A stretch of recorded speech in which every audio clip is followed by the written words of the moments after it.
Bon, Matt, ça va aller vite. Victoire de l'OL, on se qualifie pour le tour suivant. On a battu l'équipe valeureuse de Pontarlier. Le contenu du match, moi, j'ai pas été toujours satisfait de ce que j'ai vu. C'était assez laborieux, il y avait très peu de mouvements. Et j'avais le sentiment de revoir un petit peu, tu vois, l'équipe que je n'avais pas du tout aimé en début de saison. Très statique, avec peu d'initiatives, peu de mouvements, peu de coordination. Et j'ai pas vraiment aimé. Certains ont dit que le terrain n'aidait pas à la qualité du jeu. C'est vrai, la pelouse était catastrophique. Mais c'est pas suffisant, il n'y a pas que ça, tu vois, c'est pas le mauvais terrain qui explique que tu ne bouges pas sur le terrain. Et au final, bon, bah, score logique, quoi, on fait des différences sur le plan aussi individuel, parce qu'en face, la différence de niveau se fait ressentir très très vite. Voilà, pour moi, c'est un peu l'histoire du match, hein. C'est un match sérieux, pas flamboyant, j'ai pas tout apprécié, loin de là, mais bon, dans l'ensemble, c'est une reprise, on va dire, sérieuse, Oui. après une trêve qui a été, je pense, pour tout le monde positive. Ouais, un match de reprise, voilà, tranquille. Il fallait éviter le piège, il a été évité. Donc, je pense que c'est le plus important. Voilà, sans montrer une image négative. Ça aurait fait tâche, par exemple, de gagner 1-0 en subissant quand même pas mal, en concédant pas mal d'occasions. Ça n'a pas été le cas, globalement maîtrisé. Donc, c'est plutôt positif pour la reprise. Ouais, je te rejoins. Alors maintenant, on va parler un petit peu des choix de Pierre Sage au coup d'envoi. Bon, déjà, on va dire en préambule que l'effectif de départ, il fait quand même très très peur. Quand tu prends l'effectif au coup d'envoi, tu te dis qu'il y a urgence. On en parlera un petit peu après, en fin de vidéo, mais le mercato, vraiment, il y a une urgence vitale. Parce que quand tu démarres avec au coup d'envoi Diego Moreira titulaire, Koumbedi, sur le banc, Akwoku, t'avais qui encore aide-moi un peu, Matt, on avait qui sur le banc comme solution Alvaro, valable? Pas grand monde, hein. Diamandé qui est à vendre. Diomandé, ouais, c'est vrai, il y avait qui encore? Il y avait Alvaro aussi. Diamandé, Alvaro, ouais. Bref, un groupe pas du tout, enfin en tout cas c'est mon point de vue, pas du tout au niveau de ce qu'exige l'ambition pour l'OL. Il y avait Diawara sur le banc aussi, me dit Flo, il a raison. Ça fait peur quand même, hein. Tu te dis que bon, à la Canela, on a perdu Nuama qui est parti pour le Ghana, mais bon, c'est pas suffisant, quoi. Il manque. On n'avait que 3 offensifs. T'imagines, Moreira, Lacazette, Cherki, les 3 offensifs pour faire un match de coupe. Heureusement qu'on affronte que Pontarlier, hein. Si ça avait été une Ligue 2 ou Ligue 1, je suis pas sûr qu'on soit très serein. Ouais, et surtout, bon, on y reviendra après, mais t'es quand même à risque. Si jamais c'était le match Bourbier par excellence, t'étais mené 1-0, t'avais pas de cartouche sur le banc, offensivement. T'avais rien. Donc, vraiment, pour moi, de toute façon, même si tu jouais une N3 ou une N4, je sais pas, mais ça restait de l'amateurisme d'attaquer un match de coupe ou un match professionnel avec 3 offensifs. J'ai trouvé qu'en seconde mi-temps, alors il y a peut-être l'effet de fatigue qui joue aussi, c'est évident, mais j'ai trouvé qu'il y avait plus de mouvement côté OL, plus de coordination. Et pour moi, c'était quasiment un 4-3-3. C'était plus trop un 4-2-3-1, c'était un 4-3-3 avec Metentnas qui se projetait vite vers l'avant. Et ça, j'ai aimé. Et pour moi, c'était plus fluide dans les intentions et beaucoup plus simple à comprendre pour tout le monde. Moi, j'ai aimé. Et à la fin du match, la fin de match, on la joue en 3-4-2-1, donc schéma qu'avait mis en place Pierre Sage auparavant.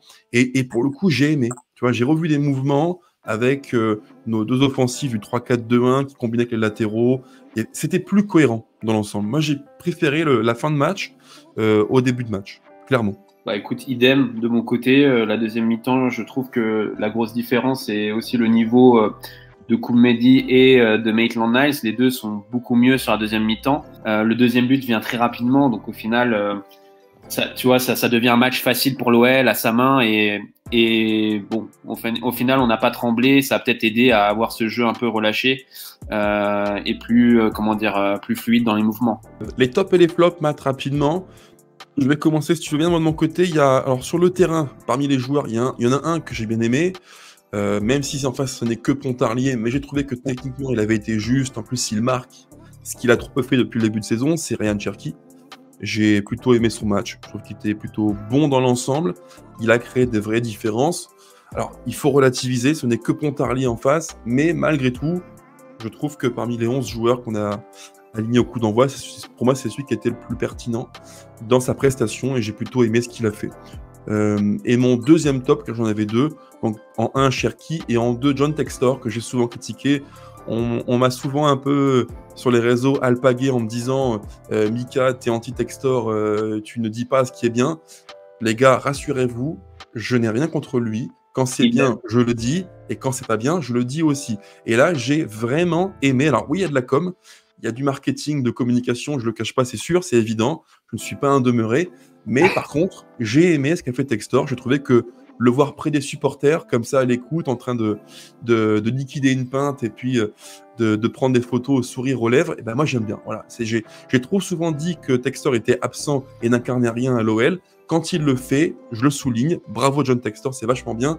À continuer le plus possible. Bah écoute, je te rejoins. Moi, j'avais Cherki en top parce qu'il fait un match techniquement, on va dire, de bon niveau. Il est décisif et il fait, on va dire, les bons choix matures sur le terrain. Alors oui, c'est que Pontarlier, mais Cherki fait un match sérieux. Donc c'est ce qu'on attend de lui. Il a répondu aux attentes. J'ai bien aimé aussi le match de Max Cacré, tu vois. J'ai bien aimé, j'ai trouvé en forme dans la continuité de ce qu'il a fait en fin de première partie de saison. Donc, bien aimé. Voilà, derrière ça, bah, je trouvais qu'Alex et Coco Tolisso étaient aussi en forme, bien en jambes, techniquement à l'aise. Donc, c'est plutôt de bon augure si les cadres sont là. C'est plutôt de bon augure pour la suite. Et en top, bah, je te rejoins sur John Textor. J'ai trouvé que c'était une communication nécessaire. On l'a souvent trouvé distant du club, des supporters. Là, c'est un moment sympa, ça restera. Voilà, on espère le voir le plus souvent possible auprès du club. Et aujourd'hui, c'est une image sympa. Moi, je me souviens, Flo m'avait envoyé l'image. J'y croyais pas quand on m'a dit que Textor était à Besançon. Et j'y croyais encore moins quand je l'ai vu faire le cul sec de bière et ensuite enchaîner un McDo à Besançon. Donc non, c'était des très belles images et ça restera, je pense. Ouais, c'est bien. Même à la fin du match, la collade entre les deux présidents, entre Textor et le président de Pontarlier, c'est de belles images. Moi, j'aime bien voir ce foot amateur qui embrasse le foot professionnel. C'est beau à voir.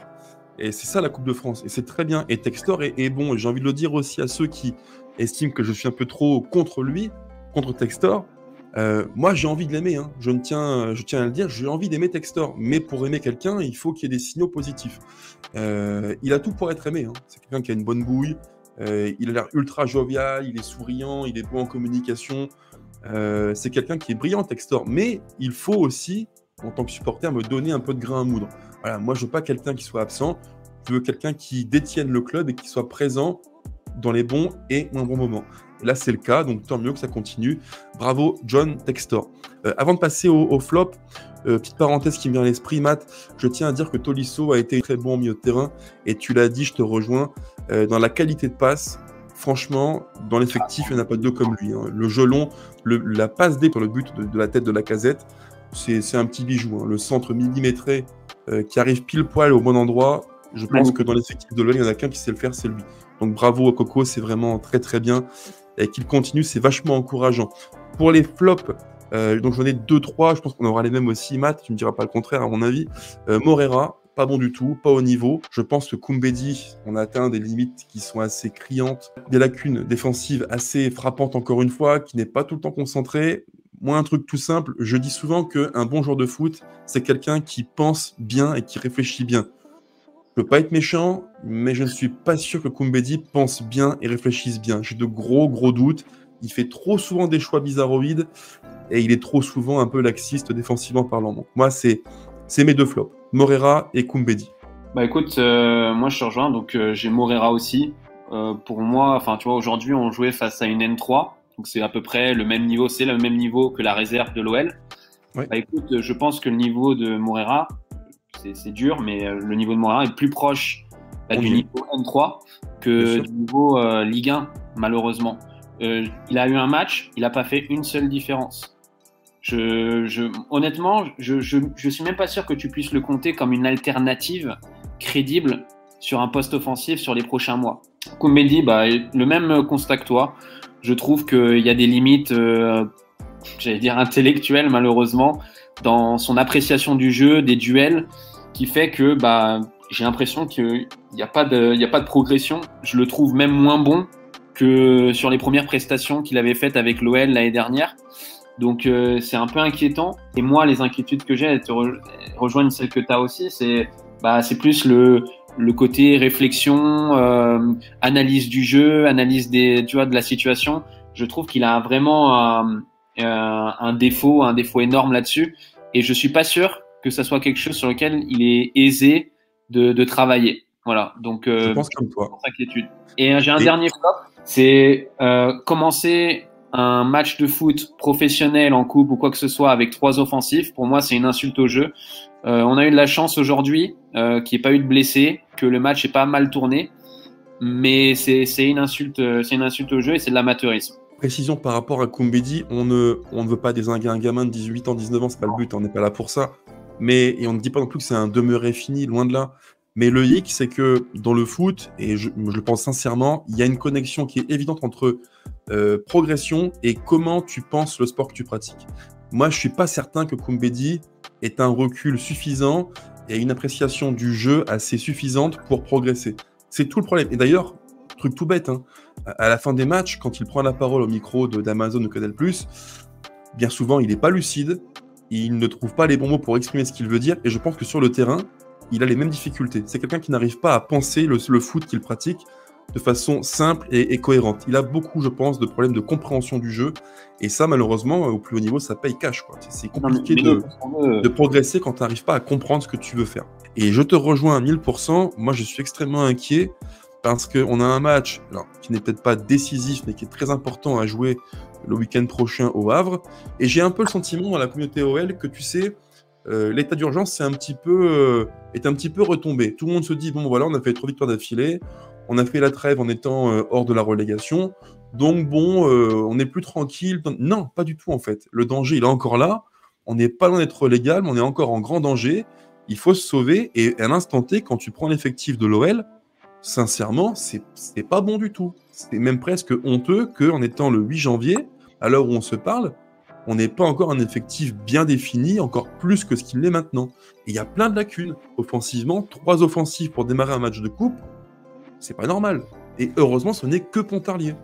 Ouais, exactement. Et en plus, tu disais 3 offensifs. Et moi, par exemple, autant tu peux compter sur Moreira face à une N3, ça peut faire le job. Mais je pense que, par exemple, en Ligue 1, comme je te le disais tout à l'heure, c'est pas une alternative terrible. Donc au final, tu as 2 offensifs crédibles qui sont Alex et Cherki pour jouer devant. Donc oui, ça c'est pas normal. Les besoins ont été identifiés quand même en avance. À l'OL, on savait il y aurait la CAN, que Nuema ira à la CAN. On savait les manques sur le côté gauche. Donc voilà, il faut espérer qu'il y ait des arrivées assez rapides. On joue dimanche au Havre à 17h. J'ai vérifié à l'instant.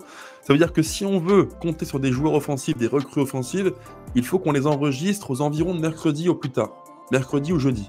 Parce que tu as un délai de 24-48 heures, les formalités à remplir, il faut que la LFP valide les recrues. Donc tu as un délai quand même. Si on va au Havre avec l'effectif de ce soir, je mets ma main au feu, on ne ramène rien de mieux, au mieux du mieux qu'un vieux match nul. C'est impossible. Au mieux du mieux. Parce que franchement, démarrer un match de Ligue 1, donc de plus haut niveau en France, avec Moreira, avec sur le banc du Akuku, Diomandé, Alvero, c'est kamikaze. En gros, si ton 11 au départ n'est pas bon, si tu as un joueur qui se pète, si Lacazette se blesse, on fait quoi en fait? On fait rentrer qui? On met qui en numéro 9? Moi, je trouve ça aberrant. Et comme tu dis, je te rejoins 1000%. On a eu un an pour anticiper les mouvements, anticiper la CAN, anticiper les postes à améliorer. On est le 8 janvier. Le poste prioritaire numéro 6, à part une rumeur qui tombe de nulle part sur Matic, parce que le gars veut partir de Rennes, on n'a absolument aucune avancée notable. Et tu vois, juste pour finir là-dessus, Matt, parce qu'on on est un peu en train enfin en tout cas de mon côté, je pense que toi aussi, de remettre un petit peu l'alarme en route, parce que je trouve que beaucoup l'ont un petit peu éteinte, trop vite, trop tôt. Tu vois, moi, typiquement, le dossier du numéro 6, le numéro 6 à l'OL, ça fait 1 an qu'on en parle. Ça fait 1 an que les coachs, Laurent Blanc, Grosso et d'autres, et les supporters, tout le monde le voit, on n'est pas con, on a des yeux, on voit les matchs. Tout le monde sait qu'il manque un 6 plus costaud que ce qu'on a physiquement, profil playmaker qui fait jouer les autres. On l'a pas, on le cherche. Et le 8 janvier, à part la rumeur Matic qui vient de nulle part, parce que je le redis, je le répète, si le gars veut rester à Rennes, il n'y a jamais de rumeur Matic. Jamais. Et tu as le sentiment que tu sais, Matic veut quitter Rennes, tiens, ça peut être sympathique, on va dessus. Mais t'as quoi en plan B? T'as quoi en plan B si ça marche pas avec Matic? Là, je pense qu'on est en train de refaire, et j'espère pas, une Guido Rodriguez numéro 2. On fait le all-in sur un joueur, et si ça marche pas, tu fais quoi derrière, en fait? Et le numéro 8, autre dossier, Matt, dont on parlera aussi, là, c'est encore pire. Il y a le numéro 8, profil box-to-box, que tout le monde réclame parce que dans les stats, ça apparaît, et dans le jeu, ça apparaît clairement. On a des joueurs qui sont bons dans la passe progressive, mais on n'a pas de joueurs bons dans la course progressive. Autrement dit, des joueurs qui prennent le ballon et sur 5-10 mètres font des différences balle au pied. On n'a pas ce profil-là. En fait, ce que tu peux dire, c'est que par exemple, le dossier Matic, qu'est-ce qu'il révèle? Il révèle quoi? C'est le joueur est donc devenu une opportunité de marché parce qu'il veut quitter Rennes. Il est devenu la priorité de l'OL. Moi, je me demande quelle était la priorité de l'OL avant Matic. Donc, en fait, c'est ça. Tu peux te demander où sont les idées. Voilà, comment le recrutement a été pensé à ce poste-là. Voilà. Après, on va être clair. Si Matic arrive, gros recrutement, très belle prise. Voilà. Mais il faut le faire. Comme tu dis, on veut tous et on a tous peur d'une Guido Rodriguez bis et se retrouver avec Paul Akpoglu. Voilà. Donc, c'est ça, c'est vrai, parce que Matic, très bien. Tu l'as dit, Matt, tu l'as très bien dit. Très bon profil. Expérience, techniquement très fiable, joueur qui ne panique pas sous pression. Profil parfait. Parfait. Et comme je l'ai dit sur Twitter il y a quelques jours de ça, le seul défaut de l'OL là-dedans, c'est qu'on aurait dû penser à Matic, non pas là, mais il y a 6 mois en arrière. Pour moi, il avait ce profil parfait du numéro 6, mission de court terme, qui coche toutes les cases. Guido l'avait aussi, hein. Profil excellent.